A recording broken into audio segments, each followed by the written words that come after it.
Hello, Shiver Seekers. Are you ready to follow us into the unknown? I'm Cynthia, And I'm Stephanie. You have found the Dark Oak. and today I bring you part 2, our final part of the Ellen Greenberg case. And as I said last week, it is still highly anticipated and still highly controversial. And I can't wait to hear all those little, I'm not going to call them spoilers, but all those true facts related to this case. I'm excited to tell you. I'm very interested in hearing your opinion.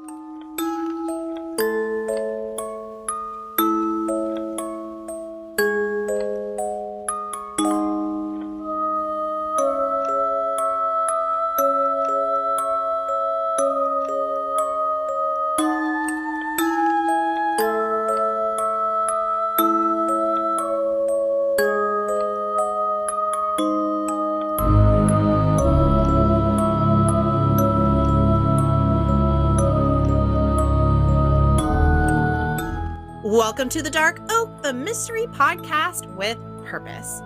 Each month through our charity, the Branch of Hope Foundation, we give a portion of earnings from our Patreon and sponsors to a non-profit organization related to the first episode of the month.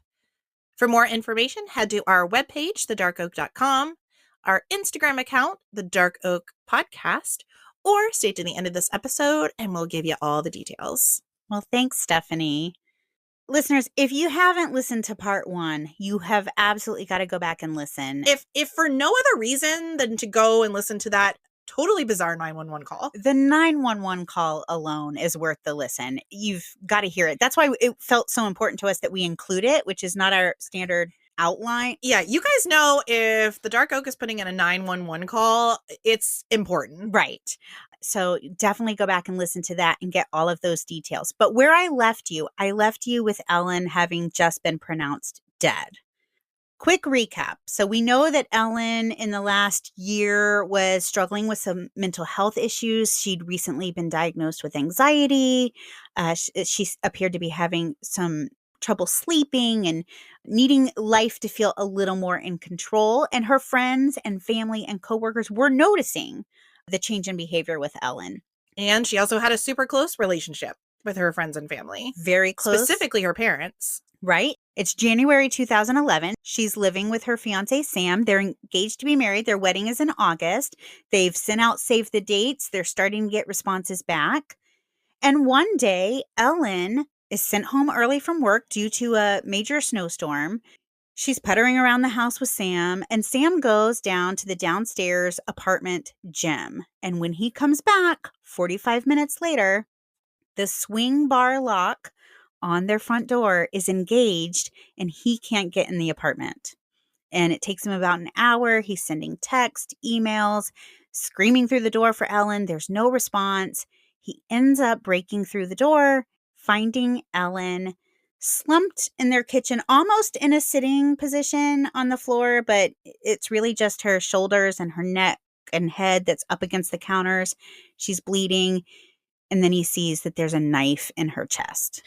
And also, we need to say alleged in front of all of that because there are no eyewitnesses to many of those actions that you just recounted. That is true. Several of them there were neighbors who saw Sam sitting out in the hallway, but there was no one physically with Sam when he went into the apartment, when he was able to gain access to the apartment, but he did have his uncle on the phone. Yeah, so everything I just told you is really Sam's version of what happened that night, but no one really knows for sure. That's the big question. Yeah. The big question is Sam telling the truth or is Sam hiding something? Ooh, all right, let's get into it. Let's get into it. Emergency responders arrived at 6:36 p.m. and Ellen was pronounced dead shortly after. She did, in fact, have one of the couple's steak knives sticking out of her chest. Oh, gosh. Now, according to the police report, the swing door lock was pulled out of the door. And again, go to our Instagram because you can see the exact picture. So, well, that would make sense if Sam busted down the door, right? Right. But when I hear someone busting through the door, I'm imagining a lot of damage. This was not a lot of damage. Literally. Just the screws, right? Right. That's what I picture. And not even all of them. It was still intact. It was still hanging onto the door, but a couple of screws were missing and it was like lifted away. Okay. Brett from the Prosecutor's Podcast actually put it in a way that struck a chord with me. He said regarding this door lock, there was the exact right amount of force used to get the door open, but not to cause damage. Huh. And I thought that's interesting because it's true. Enough force was used to open the door, but it wasn't so much that the door was like broken, that the door frame was broken, that it was even pulled out of the door completely. Huh. So, Okay. interesting. Inside, there was no evidence of a struggle. The house was tidy. Nothing appeared to be taken, and there were numerous valuables present, including 3 laptop computers and Ellen's engagement ring. There was a colander full of blueberries on the kitchen counter and a freshly sliced orange or tangerine that had been cut in half laying next to it. It almost appeared as if Ellen had been cutting fruit for a snack, but it didn't appear that she'd eaten any as she was going along, because later we will find out her stomach was empty. The only thing that appeared slightly out of place was the knife block on the counter was laying on its side as if it had been knocked over. And then there were 2 clean knives in the sink, which maybe could have fallen out of the, knocked over knife block and fallen into the sink. Okay. But it's been said there's no signs of a struggle. But to me, that kind of sounds like there could have been a struggle, a knocked over knife block. Yeah, and not to know what kind of knife block. Some of those knife blocks are pretty hardy, like heavy. I looked at a picture. It's the wood knife block. Yeah, I mean, like it's the not heavy like ones. a gigantic one. I mean, I know there's some that are huge. This was like a petite one, but it's still a heavy knife block. Yeah. Solid wood. I've never knocked over my knife block, ever. There was no note in the apartment. The only ways to enter or exit the apartment were the front door or out a slider that led to a small balcony. But they're on the 6th floor. So that would make going in or out of this balcony difficult. But even if that was a possibility, remember there was a lot of snow on the balcony and there were no footprints or disturbances in the snow. So it was not Spider-Man. It was not Spider-Man. Okay. All right. Well, we've eliminated one person. Now, in the 911 call, he kept saying there's a lot of blood. There's a lot of blood. And I did look at the crime scene photos. And yes, I mean, it's a lot of blood if you just walk in and you're not expecting anything. If you're not expecting to walk in on this scene, yes, it's a lot of blood. But when I picture someone with a knife sticking out of their chest, I mean, I'm picturing a lot of blood, and there was significantly smaller amounts than one would expect given the details of her injuries and how she was found. The only blood found was in the kitchen, and given the fact that Ellen had a knife sticking out of her chest, it did strike me as a minimal amount of blood, given what I would have expected.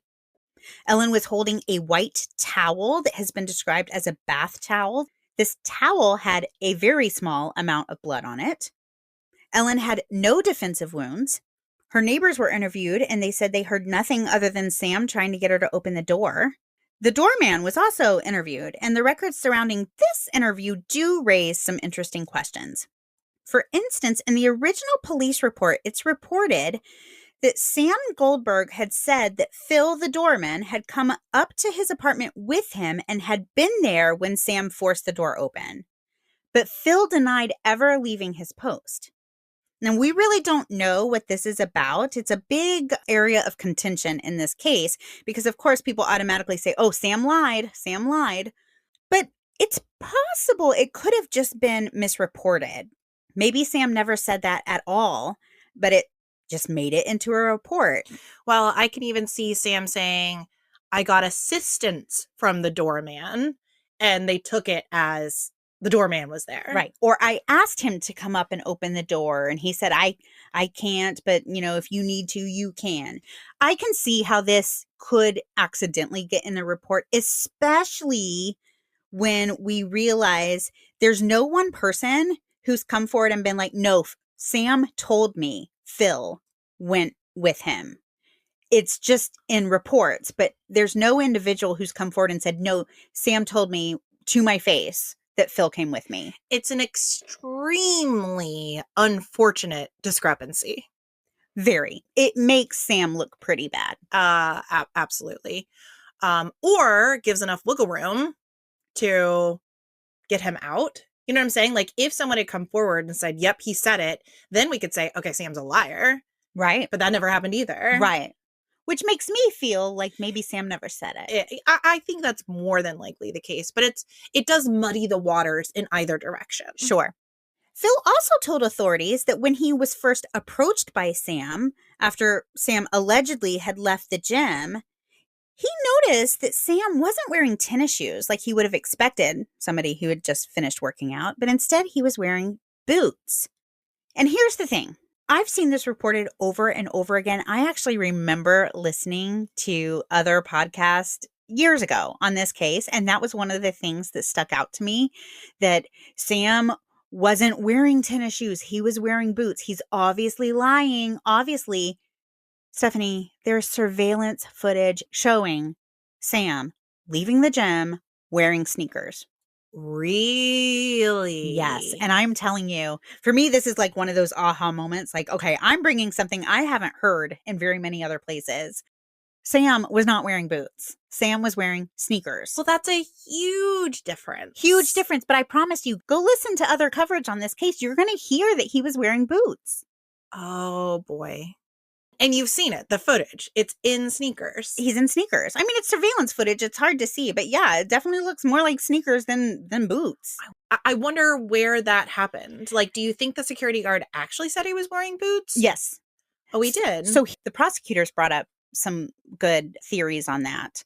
Obviously, there's a lot going on. So eventually, after Ellen's been found, Sam was taken to the police station. But he's not under arrest or anything. They don't necessarily think he had anything to do with this. It's snowing outside.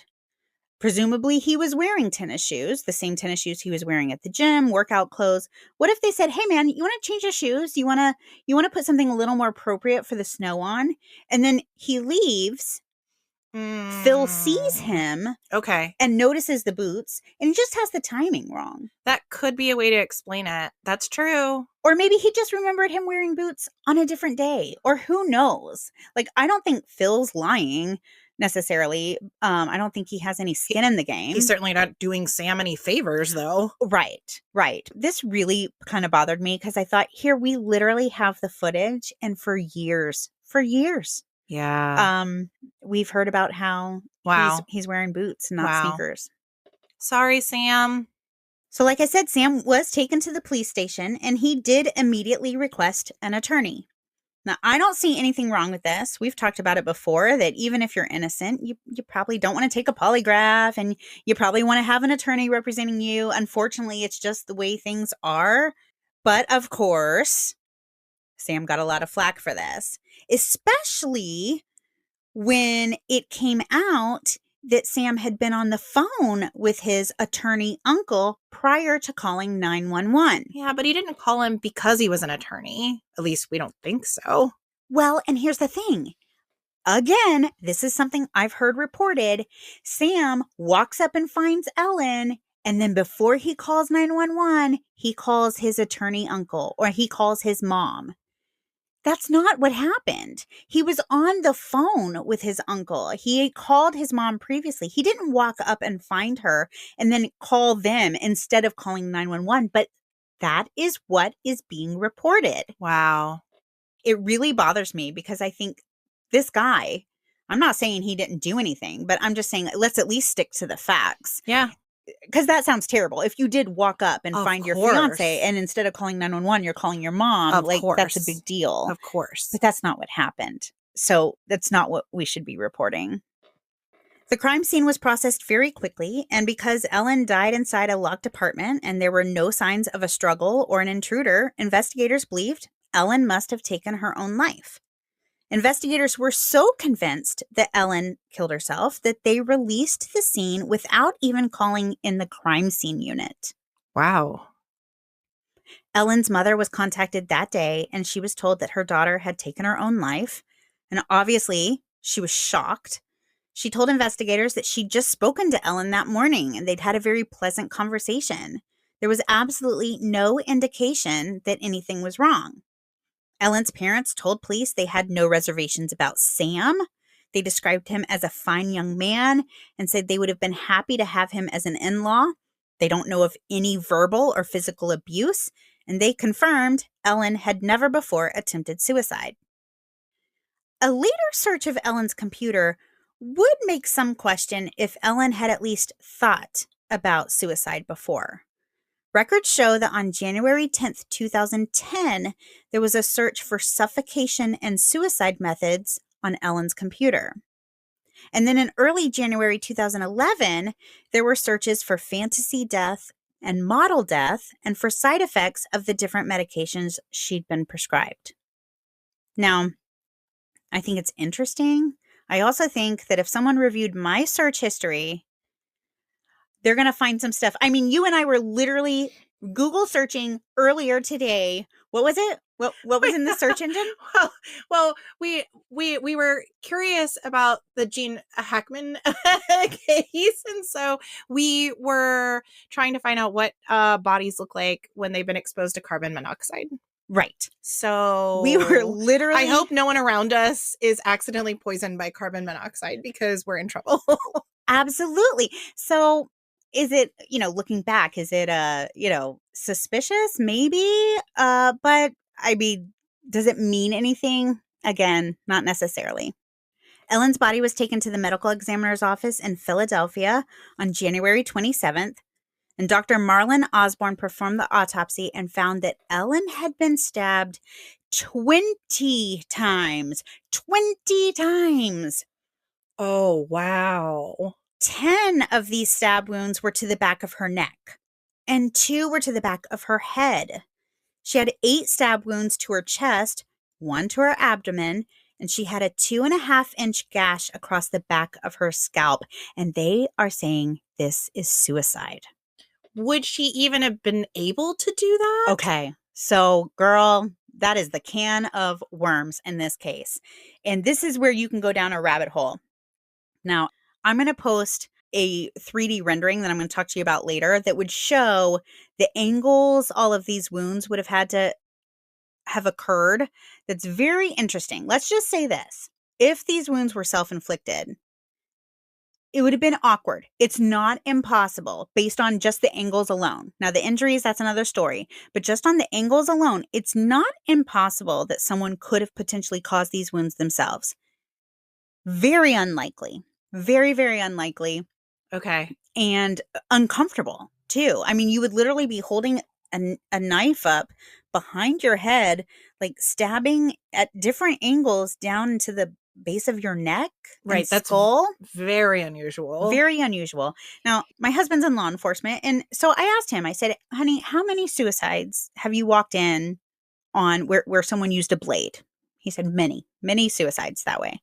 I said, "Have you ever walked in on a suicide where someone," and I described the wounds, and he said, "Absolutely not." He looked at me like I was a crazy person. Like, no. Could it have been a situation, and I know you're going to go more into it, but I'll tell you where my mind's going so you can address it as we get more into the injuries themselves. Could she have positioned the knife in such a way and then smashed her head against it or her neck against it? Again, awkward and horrible to even think about, but is that possible? I don't know that I can say whether it's possible or not. I've not read anything anywhere where someone says it looked like the knife had been positioned in that way. So probably because of the angles, it makes it look more like it was being wielded by a hand in some way. Right. And then ultimately the knife ended up in her chest. Right. So right. If she had done that, she would have then had to reposition things. Yeah. And put the knife in her chest. True. Ooh, this is grisly. Mm-hmm. 2 of the neck wounds were 2.7 inches deep and 3.1 inches deep. That's pretty deep. Yeah. One of her chest wounds was 3.9 inches deep, and one of the stab wounds to her abdomen was 2.5 inches deep. But the rest of the wounds were very shallow.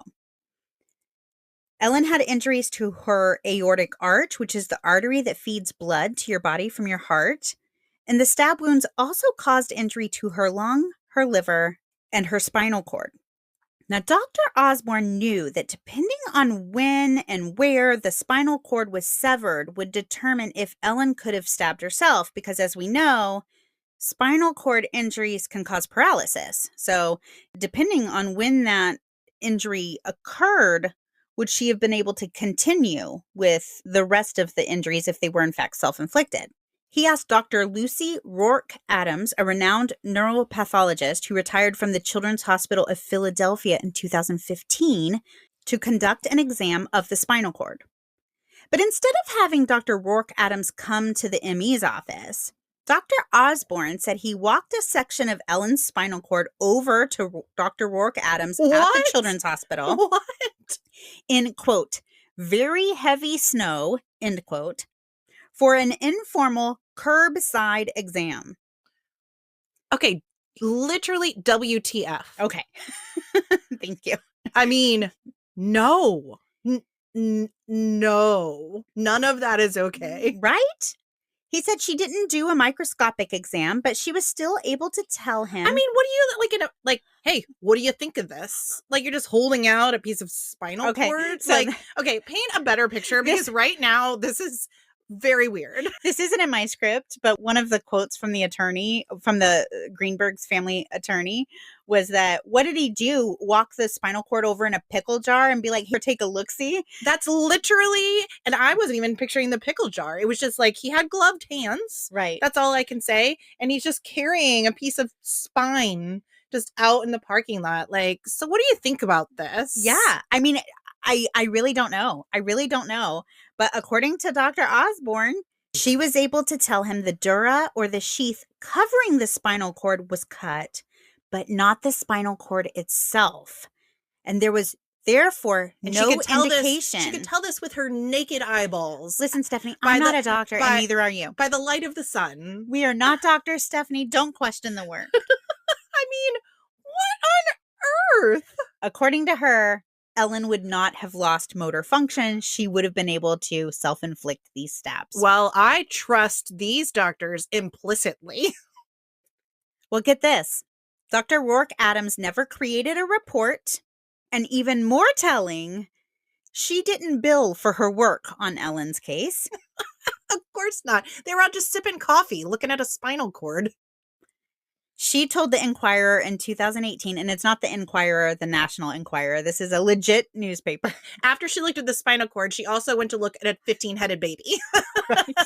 Because it's starting to sound a little National Enquirer to me. I'm glad you clarified, because honestly, I would be concerned. Every time I heard Enquirer in any of this, I'm like, who's she talking to? And I had to be, oh no, that's the National Enquirer. Yeah, no. So the Enquirer, a legitimate publication, she told them in 2018 she had no recollection of conducting this curbside exam, and that without a report or bill for her services, quote, I would conclude that I did not see the specimen in question, although there is a remote possibility that it was shown to me, end quote. Listen, if I was her, I would not admit to any of this either. Smart lady. Dr. Osborne also found 11 bruises in various states of healing on Ellen's body. The bruises were in places like her upper arms, her abdomen, her legs, so areas that would be generally covered by clothing. There was no reasonable explanation for these bruises, meaning she didn't play any football or any other kind of contact sport, and since they were in different stages of resolution, they didn't occur at the same time, and they didn't occur during her attack. Now, I was trying to figure out what reasonable explanation could there be for these bruises, because, of course, this is, again, something that people use against Sam. Oh, she's obviously a battered woman. She's being abused. But I thought, okay, she's a first grade teacher. Kids are rough. Is it possible that in her everyday dealings with little kids, she's just getting beat up? So I went on my social medias and put out a poll, because I have a lot of teacher friends, and asked them, hey, teachers, specifically teachers of younger kids, do you come home with bruises? Is that normal? And every single one of them was like, no, maybe one or two, not a lot. So that was the only thing I could think of. And obviously that's not a very good theory. I mean, the only other option would have been that these were like self-inflicted bruises. Was she doing punching herself? Strange. Very strange. Ellen's autopsy confirmed she had no defensive wounds at all. Her toxicology report came back showing she had Klonopin and Ambien in her system, both drugs we know she'd been prescribed. In his preliminary report, Dr. Osborne ruled Ellen's manner of death as homicide. And I don't know if this is typical or not, but Ellen's parents were not notified of this ruling. They actually learned from the media just minutes before Joshua was going to give his daughter's eulogy. So he included this information in the eulogy and told all of her shocked friends and family that she hadn't killed herself, she'd been murdered. Oh, boy. Now, with the medical examiner ruling the case a homicide, police reviewed the security footage at the apartment complex. There were cameras at the front entrance and the lobby of the building, but nothing suspicious was seen on the footage. There were no reports of someone letting anybody in that maybe didn't belong there. Sam's key fob records were reviewed, and the police say that the records do confirm that he did go to the gym. Plus, we have him on surveillance footage going in and out. And he was seen in the hallway during that time that we think the attack was happening. Right. So far, Sam's story is lining up. The knife was DNA tested, and it came back with maybe interesting findings. Ellen's DNA was on the knife, but only Ellen's DNA was on the knife. And at first, I thought this was weird because this is their steak knife. I thought, why wouldn't Sam's DNA be on the knife? But I guess it wouldn't have to be if Ellen was the last one to wash it, and then she was the one who put it away after its last washing, and Sam had never touched it. I think that could make sense, that only her DNA would be on the knife, but it wouldn't have been unusual to me for Sam's DNA to be there as well. Yeah, I would say I understand either way. I mean, it could just be she's the only one that cooks. Absolutely could be. You know, she's the only one that prepares food, cooks food. Right. I don't know. Now, despite the manner of death being ruled a homicide, police just couldn't find the evidence to back it up. They thought the more shallow stab wounds were hesitation wounds, as one might see in a suicide. Now, let's talk about hesitation wounds real quick, because Stephanie and I just had an off-microphone conversation about hesitation wounds a couple days ago. Yeah, it's incredible how much we talk about true crime, that we still have pieces of true crime that you and I haven't talked about. And this wound up being a kind of a big discussion. It was. So in my coverage of Jonathan Luna had been stabbed, but he had many shallow wounds that in that episode I referred to as hesitation wounds. And then I thought I was doing a grand thing by Googling hesitation wounds and bringing that definition into the episode. I thought, oh, Google will be able to provide a definition so much more eloquently than I can. And what was it? It was hesitation wounds are often... Ultimately, they said they were an indication of suicidal intent, but they were saying the suicidal person would maybe have a change of heart, or they weren't sure how they were going to do it. So it was basically hesitation on the part of the suicidal party.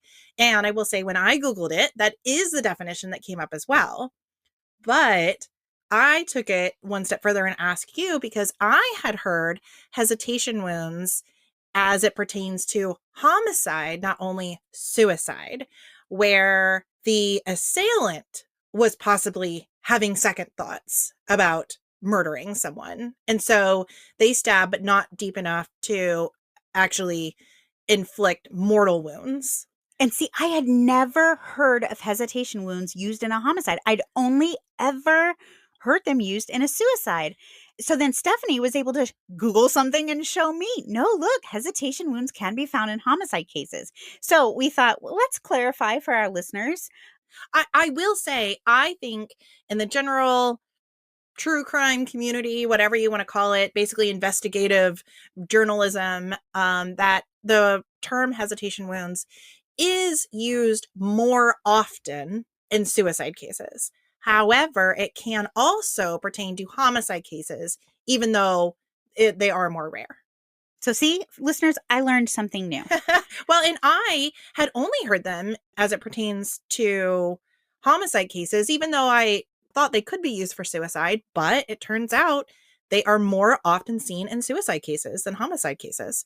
So I just found that was really interesting as well. It is very interesting. So after we had talked about it, after the Jonathan Luna case, Cynthia said, well, you know, I'm covering Ellen Greenberg's case, and this topic is going to come back up. So let's talk about it more. Right. So in regards to Ellen Greenberg, some of these more shallow wounds, again, were used as evidence that maybe these wounds were self-inflicted because she was working up the will to cause the deeper wounds. Yeah, but how awful. Like, if you're even considering stabbing yourself, you're going to do it in the back of your neck. It's just so strange. That is so strange. I will tell you, that is the strangest. I mean, I can see thing. even in your leg or your arm or your stomach, but I mean, the back of your neck or your head. The only thing I can think of is maybe, and this is probably not a good theory at all, but if this was self-inflicted, maybe she didn't want to see it. Maybe she didn't want to see what was happening. So in the back of her neck, the back of her head, she doesn't have to see it. We also have talked about how women don't like to have an ugly death. True. And that seems like such a weird thing to say, but it has been confirmed. If women are going to take their lives, we don't want to do it in a way that's grotesque or is going to look badly or is going to scare anyone when they find us. And so maybe that was her idea, is if it was in her back, it wouldn't be as shocking. I don't know. True.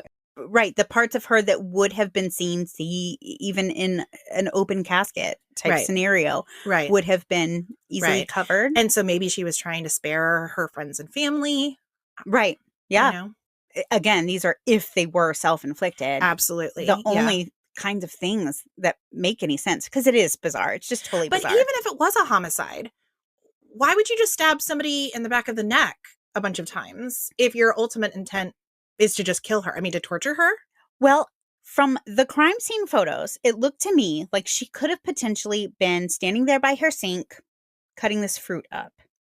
And what if somebody came behind her and grabbed a knife and knocked it over, causing the spill, and then just started stabbing her wherever she was?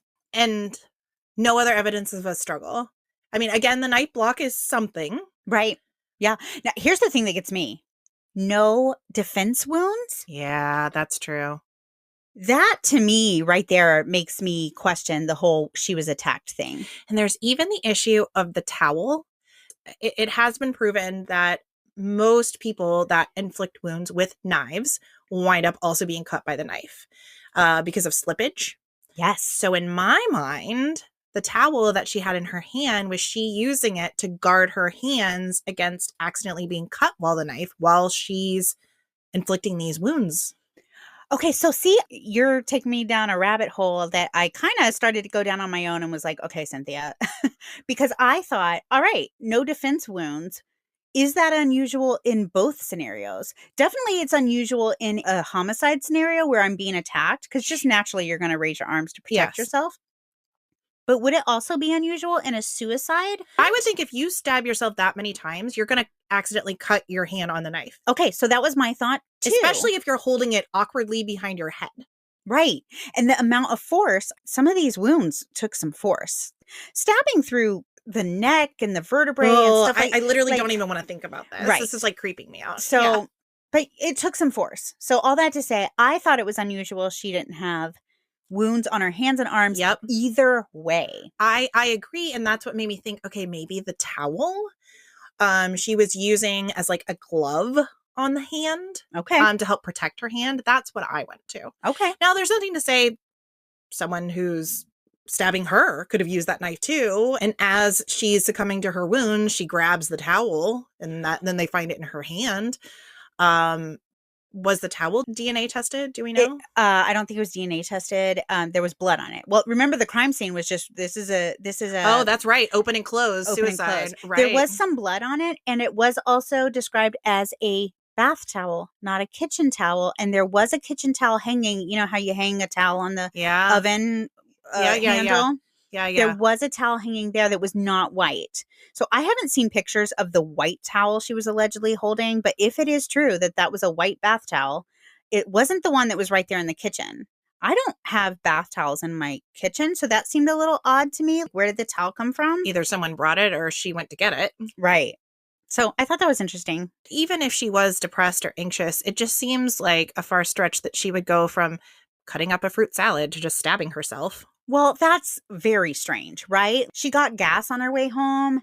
She is cutting up fruit salad. Yeah. And then, you know what? I think I'm just going to end it all. That is bizarre. It is really bizarre. Now, at some point between Dr. Osborne's preliminary report and his official report, He changed the manner of death from homicide to suicide, and the case was closed. Must have been another curbside chat. Right? Later, we will be able to deduce that he changed his findings to suicide based on the fly-by-night examination by Dr. Rourke Adams and the fact that Sam allegedly told authorities that Phil the doorman was with Sam when he broke through the apartment door and found Ellen.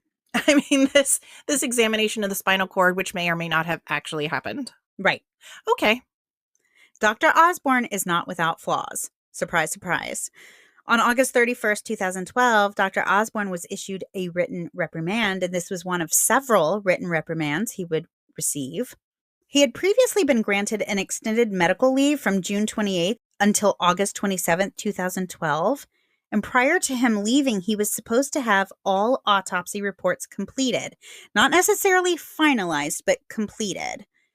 It was discovered that 17 cases either contained incomplete or incorrect information in the autopsy report. And some of this misinformation was glaring. Things like saying an organ had no damage, and then later in the same report saying they died from damage to that organ. It almost seemed like he was using like a form, and he just didn't fill out the form. He forgot to change things. He just had really, really sloppy reports. Imagine how horrified you would be if you are a loved one of that person he's autopsying. Awful. I mean, I would come unglued. Oh, sure. Because here's the thing. I've done form letters and stuff like that before. Yeah, is it tedious to go through and change all the places, change the names, change the this, change the whatever? Yes, but you do it and you read it over and it's not that hard. Well, I know the general opinion is that autopsies are extremely morbid, but I find them just to be so incredibly personal, especially if it's someone that you cared about. I mean, someone is touching the body intimately of someone that you loved and they're botching it. At the very least you could do is honor get the my loved report. one. Right. Yeah. Don't give me a report where you're saying the liver is fine when they died from a laceration to the liver. Exactly. Etc. I just find it to just be like a betrayal of my trust. Right. It's so personal. It's so personal. Yeah. Yeah. No, I understand that. At this point, Joshua and Sandra Greenberg were not buying the whole suicide theory anymore. So they hired their own experts to look into their daughter's case.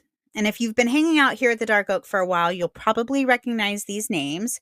It's forensic pathologist Dr. Sarah Wecht and forensic scientist Dr. Henry Lee. And I talk about Dr. Henry Lee just about any time I can. I'm such a fan. I was literally going to say you're a fangirl. I am a fangirl. Most people will recognize him from his work on the Staircase docuseries, where he single-handedly convinced me that the copious amounts of blood in that stairwell were the result of a woman simply falling down a few stairs.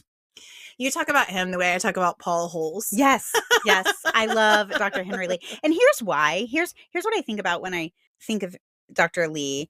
Every time I think of him, it reminds me of a brilliant attorney I used to work for, where wherever we had a client and we were prepping them for trial, this attorney would go over all the things that were going to happen. But at the end of the presentation, he would always tell our client that what was really going to sway the jury one way or the other was whether or not they liked you. That was the big thing. Do they like you? The most likable person in the room wins. And I remember that sticking out to me at the time when I heard my boss telling people this. I thought it was great advice, but I absolutely see that example at Dr. Henry Lee, because I remember watching that and seeing all that blood and thinking, there's no way she fell down the stairs and somebody, murdered her. And then Henry Lee says, no, she fell down the stairs and I bought it. I'm like, yes, she did. Of course she did. I can't wait for you to cover that case, by the way. I know. I mean, I know that you're saving it as, some kind of magnum opus because that case is so interesting to you. But I think you're gonna relay it with such passion. So I'm waiting. I am obsessed with that case, but I want to bring the stuff people haven't heard. Yeah, so that's why it's taken a while. Well, girl, that's what we want to hear. That's right. That's why we're here. So Sarah Wecht and Henry Lee evaluated Ellen's case. And her family also hired civil rights attorney Larry Krasner to review documentation. A man named Tom Brennan, who worked for Pennsylvania State Police, agreed to independently investigate for Ellen's family. and they all came to similar conclusions. Suicide seemed unlikely. Dr. Cyril Weck said that the case was, quote, strongly suspicious of homicide, end quote. A crime scene reconstructionist said it appeared Greenberg's body had been moved, and pathologist Wayne Ross pointed out a hemorrhage in Ellen's neck muscles that he thought was indicative of strangulation. Oh. He wrote that the various bruises on her body were consistent with a repeated beating. And he also found that Ellen's cranial cavity was penetrated and she suffered from severed cranial nerves and brain matter. So this would likely cause pain and loss of consciousness and make Ellen unable to continue stabbing herself. He also found a mark on the front of her neck consistent with a fingernail and bruising underneath her neck and on the right side of her neck, consistent with possible strangulation. Okay, so from what I'm understanding, he reviewed the original autopsy technician's notes and photos, right? Well, so he actually did more than that. Dr. Ross, in order to get to these conclusions, worked with a company called BioMX Consulting. And together, they reconstructed and analyzed Ellen's injuries. And the company actually made 3D models of the knife wounds. And that's one of the things that I'd like to put on our Instagram, because it shows like all the different angles these knife wounds would have had to have been made. And I will tell you that looking at this 3D model, it definitely paints a picture that, I mean, it shows how difficult these injuries would have been to self-inflict. So those are the kinds of things that Dr. Ross is working with to get to his conclusions. Yeah, but how can you say for sure, oh, there's a fingernail mark when you haven't even really examined her? I don't know. I mean, maybe it's possible. It sounds like they're doing better work than the original autopsy technician did. But at the same time, it does seem like, especially now that you're explaining there's even like a middleman, it just seems very difficult to say for sure that the second autopsy, or the second findings at least, are 100% accurate. I don't know. Am I stretching there? No, it is the same kind of scenario as when someone has subsequent autopsies. There's additional artifact every time. More time has gone by. You're not looking at an actual body. Maybe you're looking at photos. Maybe you're looking at notes. Maybe Right. you're reviewing other people's work to come to your conclusion. So It's I just think hard you for have me to take that into account. I think you do too. All that to say, I'm not saying the second findings were incorrect. It's just hard because her body has already changed. And what you're looking at is something produced by someone else. True. But in his expert opinion, her spinal cord was severed and she would have been unable to continue stabbing herself. Now, these experts also noticed the lack of blood at the scene. Remember, I told you there wasn't a whole lot of blood in this scenario, especially for someone who we now know has been stabbed 20 times. True. Some of which head wounds, which tend to bleed a lot. True. Given the markings on the neck that Dr. Ross found, was it possible Ellen had been strangled and these wounds could have been inflicted post-mortem? And that could explain both the lack of blood loss and the lack of defensive wounds. Huh. Maybe you're going to take a possibly either unconscious person or already deceased person and just start stabbing them in the back of the head. Here's the thing. I think whatever happened here is just bizarre. It's bizarre if Ellen did this to herself. It's bizarre if somebody else did this to Ellen. That's true. It's just bizarre all the way around. Because here's the deal. I don't know that I've heard enough to say it was Sam, but I haven't heard enough to say it's suicide. But I also haven't heard enough to say that there was a third possibility, like there was a chance that somebody else could have been in the apartment at any time. Would the idea have been somebody would have come and gone while Sam was at the gym? It would have had to have been. If Sam's telling the truth and Ellen didn't kill herself, they would have had to have come and gone in that 45 minutes. But then how was the door locked from the inside? Okay, let's talk about the door. Can we please talk about the door? Okay. Melissa Ware, who managed the Venice Lofts apartment building, told CNN that the latched door did not prove that Ellen had locked herself in. She said it was possible the latch swung by itself in response to closing the door hard. Okay. In fact, she knew this because she had done it herself in one of the apartments. I can see that if they're loose. I think I may have even done that in a hotel at one point. Okay, so I've never done it, but I can see it. And I can tell you this because I looked this up. There are ways to both lock and unlock one of these bar locks from the outside if you really want to. Right. Just go on YouTube. I know how to do it. In fact, if I knew somebody who had one of these bar locks, I would unlock it just to see if I could do it. Demonstration, if you Yes. will. Yes.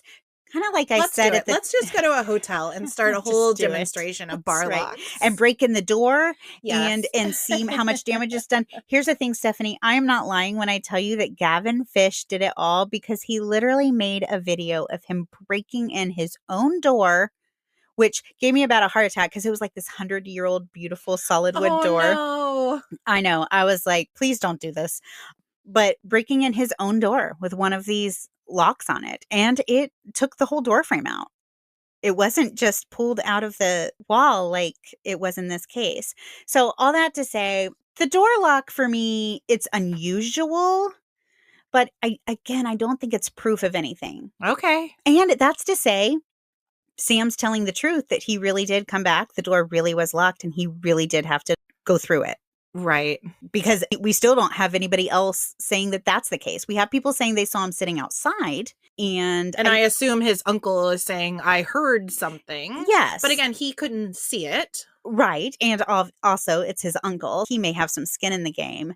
I do think it would be risky to be sitting outside of your apartment door and telling neighbors as they go by, oh, yeah, the swing latch is locked. I can't get in. Because what if they say, oh, let me try? Or, oh, I know how to get through one of these. And then they try to open the door and it's not locked.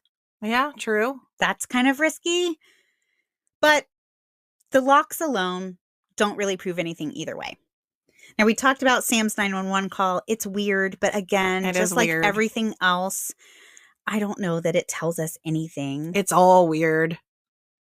I do think the bruises on her body are interesting. That bothers me a little bit because, again, I haven't been able to find any kind of reasonable explanation as to why they were there.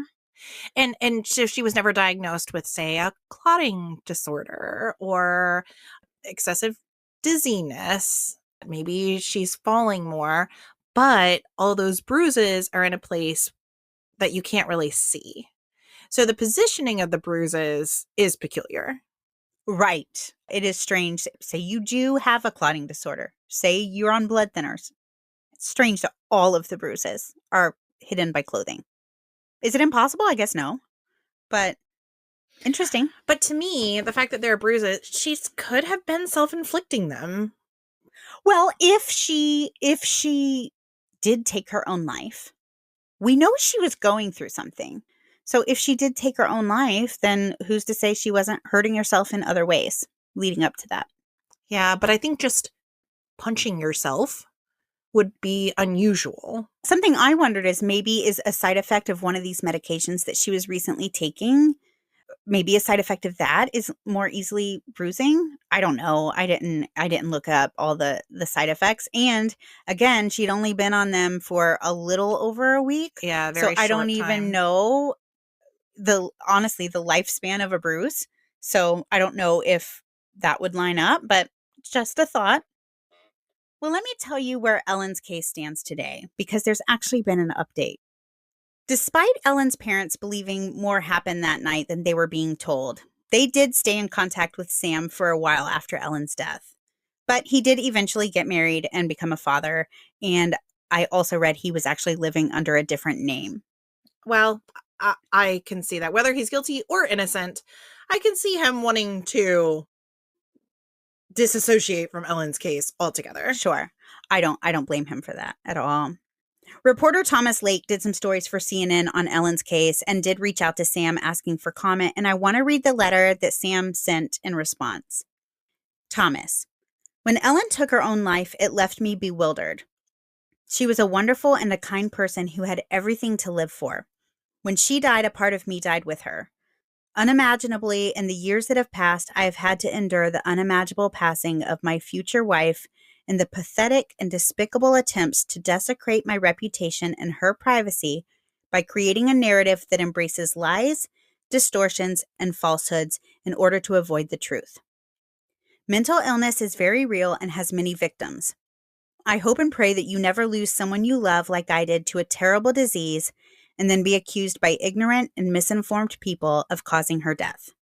If you're really writing a truthful story, dig deeper and please do some good by raising awareness for mental health.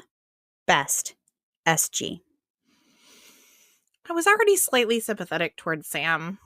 That made me slightly more sympathetic towards Sam. And of course, if you actually had killed her, of course you would write that as well. But for some reason, I really do believe him. Okay, I will spill the beans here. I believe Ellen took her own life. That is my assumption based on everything that I've seen and read. And I will tell you, the creators that I've followed to help me gather all this information don't seem to share that idea. They seem to think that she died as a result of homicide. I don't. I think she took her own life. I acknowledge it's bizarre. It's strange. It makes no sense to me. But we know she was going through some stuff. And if you're in a place where you're willing to take your own life, I don't know that you're thinking rationally. And I don't know the reasons and I don't know the why. Even the fact that she was like stabbed through clothing, 2 layers, a t-shirt and a hoodie is strange. But I think it's just a strange case. And I believe that Sam is innocent.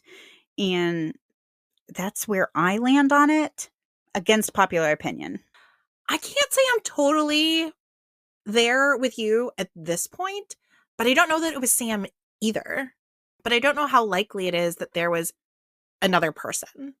I just think how quickly it escalated doesn't make sense to me. How, again, she's just making a fruit salad and then it's like, you know what? I'm just going to stab myself. That didn't make any sense.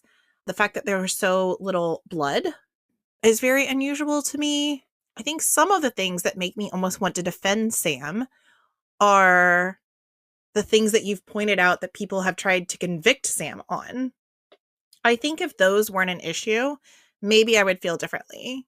You know, that if you just came out saying she had bruises, Sam sent these terrible text messages, but without all this additional false information, essentially, maybe I would say, yeah, I just think it's Sam.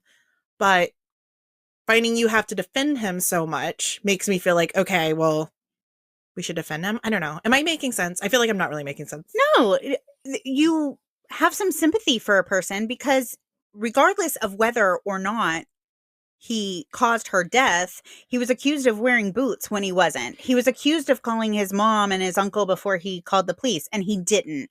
Well, and that's kind of what I feel. I'm not saying he's innocent, but I think the fact that he's being convicted in the public eye based on things that aren't even accurate, that makes me upset. Sure. Little things. The fact that he sent an email in between his texts. If you're just trying to cover your track, I mean, we didn't even talk about that. We didn't even talk about, would you send these texts if you did kill her? We talked about how, oh, those kind of scary. Those escalated. He sounds like he might be maybe a little scary, mean. He's not very nice to her. But let's say that he killed her. Would you send those angry texts? I mean, that reminds me of the Karen Reed case where the prosecution is saying, look at these nasty texts she sent him. She obviously killed him. And the defense is saying, well, no, if she killed him, why would she send these nasty texts? Exactly. I think that Sam fully thought she was alive.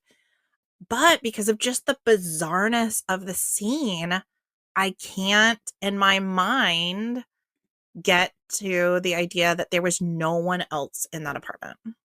Okay. I think that's fair.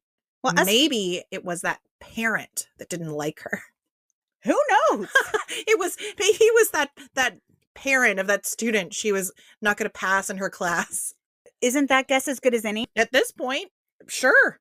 Well, as for Ellen's parents, they still believe their daughter was murdered, and they've fought for years to have the medical examiner's ruling amended. There have been multiple lawsuits and an online petition that drew more than 166,000 signatures. And I'm happy to tell you that as of 1 month ago, their efforts paid off. Dr. Marlon Osborne signed a document on January 31st, 2025, so less than 30 days ago from the day we're recording this, saying that after considering new information in the case, he no longer believes that Ellen Greenberg killed herself. He wrote, quote, "It is my professional opinion Ellen's manner of death should be designated as something other than suicide."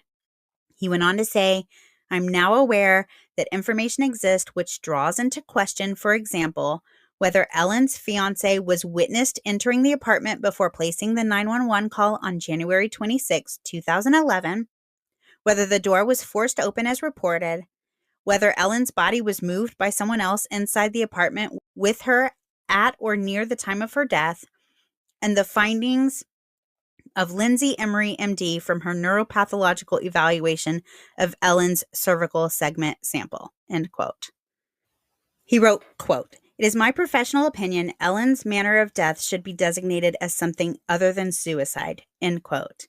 And then he went on to list the reasons why he changed his mind. The fact that he originally believed Sam was witnessed breaking down the door, whether the door was even locked.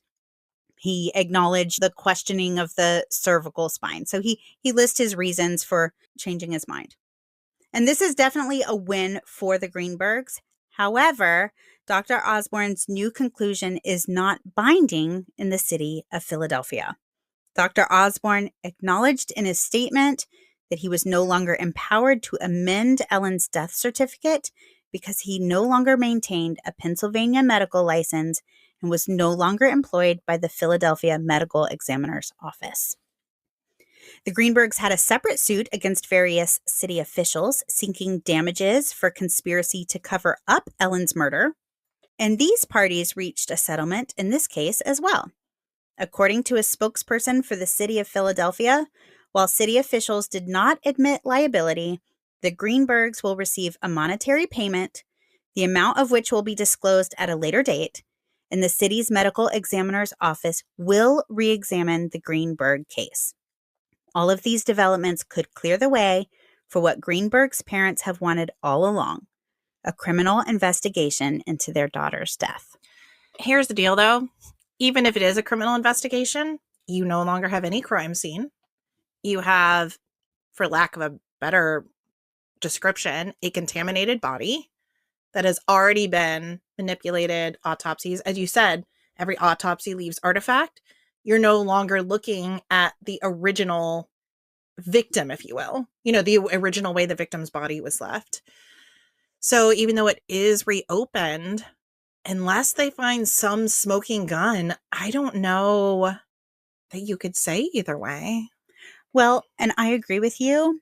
And at this point, I almost feel like for the Greenbergs, just having it acknowledged that maybe we got it wrong, maybe she didn't take her own life, might have to be enough. And they have found some resolution in that. Of course, if they're able to find who did this to her, if someone did this to her, and that person see justice, of course, that's the ultimate win in this terrible scenario.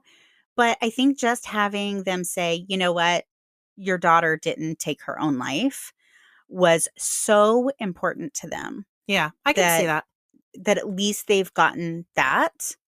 Because I can't imagine thinking, if I truly believed my loved one was murdered, to have someone tell me, no, she did this to herself. I just feel like that would be such a slap in the face. Talk about a betrayal. You would just be so protective of your loved one, and to have that be what they were associated with would just be so hard. So I think in this case, they're just thankful for that being reversed. I mean, what on earth could a motive have even been for a homicide?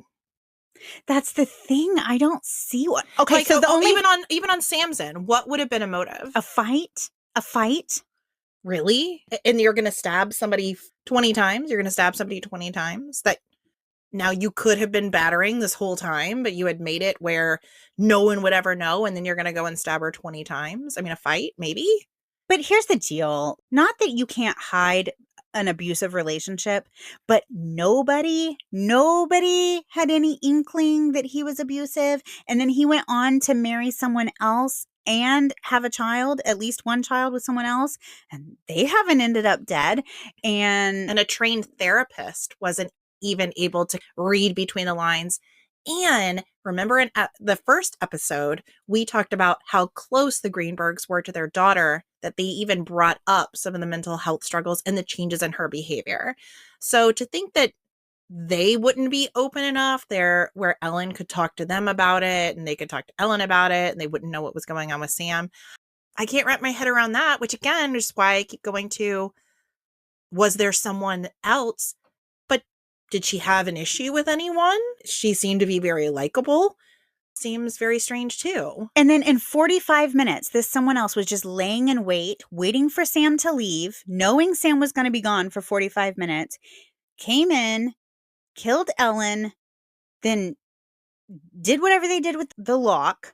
And they somehow knew that if they slammed the door hard enough, the door would lock. Or what? Was that just a happy accident? I don't know. The 45 minutes is pretty quick. Nobody heard anything. But they're saying her body was moved. Like, what does that mean? Like, moved within the apartment? So, like, killed somewhere else and then brought back into the apartment? No, I think it came from, and I had to just hit the high points because I'm telling you, this could have been a whole season long story. So I had to hit the high points. And that's why I tell you, if you are interested in this case, check out Gavin Fish. You'll be there for days. But there was a streak of blood, I guess, across her face that they thought didn't line up with her position. Okay. So they thought maybe she had somehow been moved, maybe from a sitting up to sitting down or vice versa. That's what I was able to find about that. Yeah, but again, if she's stabbing herself in the back of the head, I mean, all she has to do is wipe her brow. You know what I'm saying? It's like, well, and that's one of the theories, is that the blood was in her hair and the hair just hit her face. Yeah. So, Stephanie, that's where I leave you for part 2 of the Ellen Greenberg case. So it sounds like we're going to have a lot that we're going to share on our Instagram page. Yeah, there's going to be some 3D models of the wounds and her lock. You'll be able to see that and just a lot of what we talked about. So definitely go check that out. I wonder if we can also share that video of Sam wearing the running shoes. Absolutely. I really want you to see with your own eyes that he is wearing sneakers. Or if you disagree, if you think it looks more like boots, let us know. Okay. I think that's fair too. Especially everyone who's on Team Sam is guilty. At least condemn him with the facts. That's my thing. Not what you think are the facts. Right. Please leave us some comments on Instagram. Let us know what you think. You know, Cynthia gave her 2 cents. I don't know. I'm kind of stumped. But again, I know this is a pretty high profile case, so I think most people have come to their own conclusions on this one. I don't know. Maybe you changed some minds today, though, Cynthia. Well, and I think that's the beauty of it. I think we all have such interesting ideas about it. And I think together and being open-minded to what other people have to say is probably what will ultimately get answers in most cases. All right, let's talk about Branch of Hope for the month of March. So this is March 2025. Our Branch of Hope nonprofit organization was presented in our Logan Schindelman case, and it is Light the Way. Light the Way is a not-for-profit organization that helps search for missing loved ones. We talked about in that case how they've even partnered with the Gabby Petito Foundation to provide more resources for families of missing loved ones. I also forgot to mention in Logan's case that they also help search for Maura Murray. Oh, wow. They were one of the organizations there. And Maura's sister, Julie, who we quoted several times in our coverage of Maura's case, gave Light the Way a shout out. So they're really doing good stuff. So they're an excellent organization for us to partner with. So if you want to find out more information about them, you can hop over to Logan's case. Otherwise, no, if you are a Patreon member and supporting us as creators, a portion of your subscription is also going to Light the Way. If you want information about them, you can again head to our website, our Instagram account, or you could just write us or go directly to their webpage. We'll post all of that information as well if you want to read more about the positive work that they're doing. That's right. They're doing good work over there. Definitely check it out. Yeah. And again, I've told you there's quite a few missing person cases that their website has introduced me to that I'm excited about covering. So Right. who knows? Maybe we might even choose Light the Way again, because they're really doing everything they can to get these stories out. And more than anything, it's not even sensationalizing it. They're real people and they're really missing and they have families that really want them back. Right. And I love that mission. I love that. I'm so happy we're working with them. That's awesome. All right, guys. Well, be sure to come back next week where I am going to cover the very peculiar, mysterious, strange case of Hannah Up. Now, Hannah Up is a missing person, but she's also been a missing person 3 times. Oh, Vanished okay. 3 times. So I'm going to tell you all about those. And let's see if we can bring a little bit of closure to her family. So definitely come back next week, guys. Thanks for listening. Thanks, Shiver Seekers. Bye-bye. Bye.